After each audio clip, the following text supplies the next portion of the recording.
Halo hai semuanya, welcome to Edumatik. Di video kali ini kita akan belajar cara menyelesaikan pertidaksamaan nilai mutlak. Bentuk yang pertama.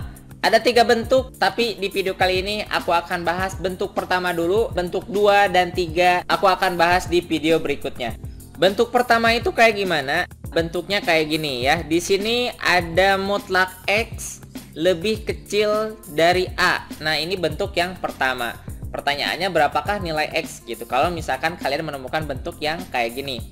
Kita ingat dulu persamaan nilai mutlak. Kalau misalkan nih ada mutlak X sama dengan A, ini artinya apa? Masih ingat? Ya betul, artinya adalah jarak X ke titik 0 itu sama dengan A. Kalau misalkan bentuknya kayak gini artinya apa? Artinya jarak X ke titik 0 itu lebih kecil dari A. Ilustrasinya kayak gini. Di sini aku punya garis bilangan, katakanlah di sini 0 dan jaraknya itu lebih kecil dari A katanya si titik X tersebut. Pertama berarti kita harus mendefinisikan dulu A itu segimana. Misalkan A itu ke sebelah kanan segini. Nah, ini jaraknya A.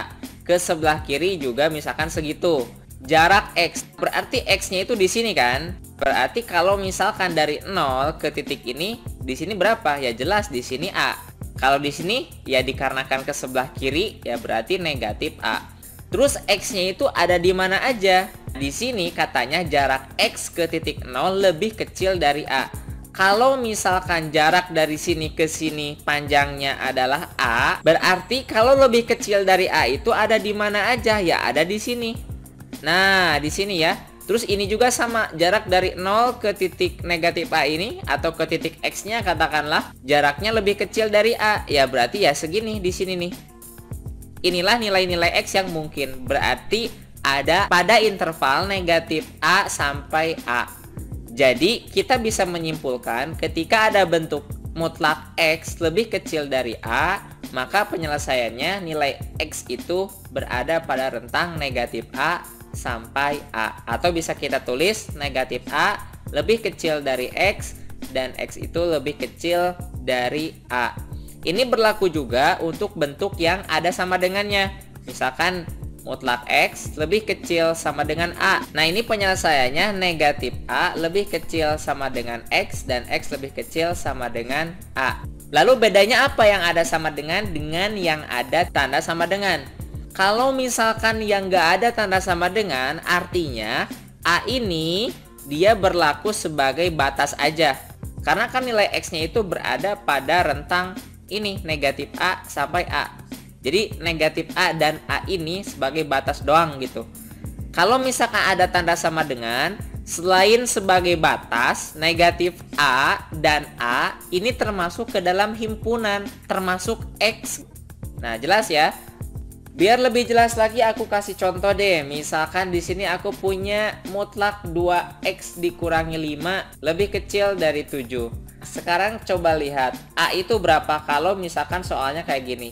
Ya betul, A itu sama dengan 7. Oh berarti kalau negatif A ya sama dengan negatif 7. Berarti bisa kita selesaikan menggunakan negatif A lebih kecil dari X lebih kecil dari A. Bisa kita tuliskan di sini negatif 7 lebih kecil dari 2x dikurangi 5 lebih kecil dari 7. Ingat tujuan kita mencari X itu berada di rentang mana. Nah, bentuknya kan udah mirip nih kayak gini. Artinya bilangan-bilangan yang tidak penting kita hilangkan aja. Berarti kita harus menyisakan X aja di ruas tengah ini. Cara menghilangkannya kayak gimana? Ya tentunya dengan mengali, membagi, mengurangi, menambah. Yang jelas ketika satu ruas dikali 2 misalkan, nah maka ruas yang lain juga harus dikali 2 biar seimbang. Oke, pertama kita hilangkan dulu yang gak ada variabelnya, yaitu hilangkan negatif 5. Caranya gimana? Ya dengan menambahkan 5. Kan negatif 5 tambah 5 jadi 0 kan? Oke, kita tambahkan 5 ke semua ruas. Berarti di sini negatif 7 ditambah 5 lebih kecil 2x dikurangi 5 ditambah 5 lebih kecil 7 ditambah 5. Sehingga di sini negatif 2 lebih kecil dari 2x lebih kecil dari 12. Masih ada angka 2 di sini. Ya udah, kita hilangkan. Caranya gimana? Bukan dihapus gitu ya, tapi kita bagi dua. Kita bagi dua semuanya. Ya udah, kita bagi dua ya. Nah, ini bagi dua, ini bagi dua, ini juga bagi dua. Sehingga di sini tinggal negatif 1 lebih kecil dari X, dan X itu lebih kecil dari 6. Ya udah, kita udah punya nih penyelesaiannya. Oh, berarti X-nya itu berada pada rentang negatif 1 sampai positif 6. Ya, kita tinggal tambahin aja di sini ya. Himpunan penyelesaiannya sama dengan X, ya, dimana negatif 1 lebih kecil dari X dan X lebih kecil dari 6. Tentunya untuk X elemen bilangan real. Oke, inilah himpunan penyelesaiannya. Nah, kalau kamu ragu benar atau salah penyelesaian kita, ya coba aja kamu masukin bilangan-bilangan yang berada antara negatif 1 sampai 6, masukin ke soal, ke sini. Kalau misalkan pernyataannya betul, berarti pekerjaan kamu benar. Kalau misalkan ada yang salah, nah berarti di mana tuh kesalahannya? Kalau misalkan kamu udah mahir dengan metode pindah-pindah ruas, kamu langsung aja menggunakan metode itu. Jadi simpelnya kayak gini, aku coba langsung ya mengerjakannya dengan metode pindah ruas. Aku tulis ulang negatif 7 lebih kecil dari 2X dikurangi 5 lebih kecil dari 7. Pindah ruasnya kayak gimana? Negatif 5 ini kan kalau dipindah ruaskan jadi positif. Nah, bedanya sekarang pindah ruasnya itu ke sebelah kiri dan ke sebelah kanan. Jadi ke sebelah kanan plus 5, ke sebelah kiri juga plus 5. Ya udah, berarti di sini negatif 7 plus 5 lebih kecil 2X lebih kecil dari 7 plus 5. Kita selesaikan jadi negatif 2 lebih kecil 2X lebih kecil 12. 2 ini kan kalau dipindah ruaskan jadi ke bawah kan, karena 2X itu 2 kali X. Berarti kalau perkalian dipindah ruaskan jadi pembagian, jadi ke bawah.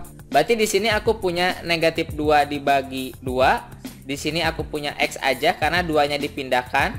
Di sini 12 dibagi 2. Jadi hasil akhirnya negatif 1 lebih kecil dari X lebih kecil dari 6. Nah, sama kan dengan yang ini? Ini kalau misalkan kamu belum mahir menggunakan pindah-pindah ruas. Kalau misalkan udah mahir, langsung aja bisa menggunakan metode pindah ruas. Oke, itu aja bentuk yang pertama. Setelah video ini aku akan bahas bentuk yang kedua. Bagaimanakah bentuk yang kedua dan cara menyelesaikannya seperti apa? Tetap di channel Edumatik. See you, bye.